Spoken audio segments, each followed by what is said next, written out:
Brink takes place on the Ark. It's an immense artificial floating city at sea, built as part of a contemporary green vision, but now existing in 2045, and having lost contact about 20 years beforehand with the rest of the Earth, it exists in complete isolation, with what were originally sustainable resources now in limited supply. The result of this is that competing social factions have been thrown into an isolated and horrific conflict. We're heading to the Ark's airport. This was the original location that celebrities flew in and out of and had their photo opportunities, but it's also, because it's been deserted and disused for 20 years, the ideal location for me to show you a couple of the game's features in the absence of any enemies. Now, Brink uses those same familiar shooter controls that you're used to, but without the artificial constraints, because we've developed a new system that we're calling SMART. It stands for Smooth Movement Across Random Terrain. If you walk up to something that's an obstacle, just as you would do in any other shooter, you'll stop. But if you want to try and indicate to the game that you want to get somewhere as quickly as possible, using this SMART button, you're able to vault, mantle, and climb with ease. And this is a cool system for helping you navigate through the game, but it's not an autopilot. You don't enter a canned animation that you can't get out of. It's great for advanced players too.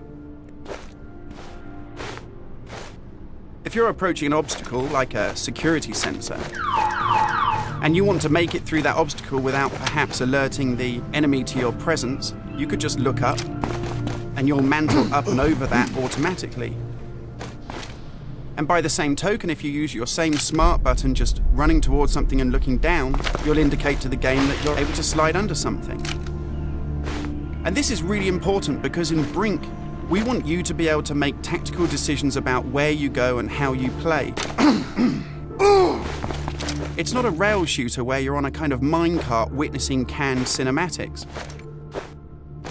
And that's important too, because in Brink, irrespective of whether you play offline or online, you can create a cool identity for yourself that really reflects how you want to play the game.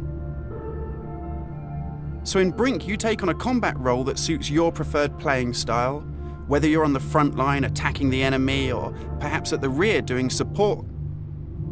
You'll take part in military objectives as part of a coordinated squad. And when you complete these successfully, you'll earn experience points that allow you to unlock cool upgrades for your weapons, really cool abilities that suit the way that you want to play, and also cool outfits that reflect what a badass you are. And you can do this irrespective of whether you play offline in traditional single-player style mode with no internet connection, or play cooperatively with up to 7 friends, or go online and play fully where the entire game is full of strangers.